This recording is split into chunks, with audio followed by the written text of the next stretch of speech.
Kua tai mai te āpiti hana o te kāwanatanga ki te whakarongo ki ngā rātonga a tai nui mō te whakapikinga o te oranga o ngā rangatahi.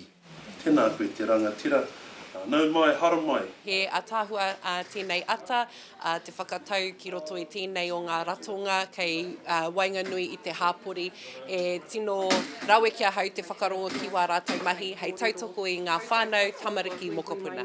Te whakatau i a hau i tēnei ata, e tino mihi ana kia koutou. Kua tai atu Aulau Jean Prime, te minita o mua mo te rangatahi me ngā tamariki ki te whakakitinga o Kirikiriroa Family Services Trust i te rā nei, ko te tai o ngā aronga matua o te tirohanga a te tarihiti, he whakarātō tētahi kōwhiringa paiaki i ngā puni whakangungu a te kāwanatanga. The alternative is our youth hub, Kimi Manaakitanga, keeping our kids in the community as our future leaders. The reason our kids are where they're at the moment is because of the systems and structures that have been created through colonisation. The alternative we are providing is to reverse that, to reconnect them to their culture and secure their identity. Te nuinga o rātou mahi ana ram raids, breaking and entering, whawhai rungi te, in the streets.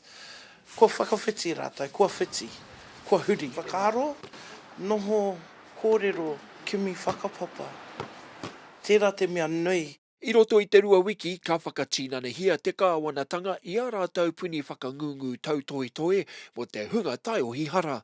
A ka whakatūria he kāwai hou mo te whiu, te hunga hara tai o hi kino. E tai ai e ngā kai whakawā te tuku ki ngā kai whakaara e ngā akoranga a mīria. Ka hore a hau, mātou o te ropu reipa e tautoko ana i ngā bootcamps, nā te mea ki o mātou whakaro, e ai ki te rangahau hore i piki ngā painga i tērā o ngā kaupapa. Ko tō mātou hia ko te tautoko i ngā ratonga e kite ai i ngā hua pai ka puta i tērā. As a society we've tried boot camps before and it's not worked.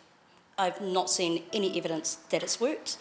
We know that violence begets violence. When we are using intimidation to try to change a person, what we then get is somebody that is made smaller, who's made to feel like they can't be who they really are. This is our youth hub, then at the back we've got our transitional housing.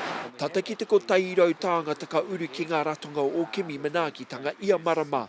A e ono te kau oro he rangatahi he tamariki hoki. Nā te rangatahi i whakariti te hōtanga mō te rangatahi. A ko te utu he ko tahi oro noa iho o te tāhua a te kāwanatanga e 5 miliona tāra. Hei whakahaere i ngā puni whakangungu.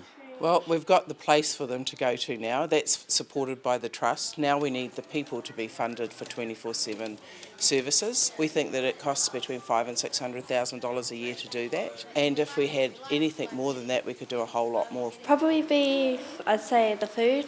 And everyone's very welcoming here because I struggle a lot with having food on the table. So if I ever need it, I can just come here. They've helped me a lot with counselling, and they've helped me get into start course again because I've been not enrolled in school for a year, and they've also helped us get a motel as well. I awhina I a mau ko tuku mahanga ki te aratuka, ai ana nei ko tupu maua, hei tū pakari, hei tū rangatira mo tō mā iwi.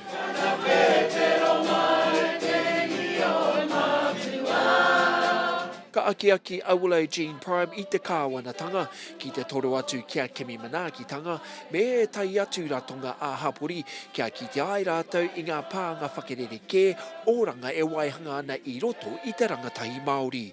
He roni Waikato, Aukaha.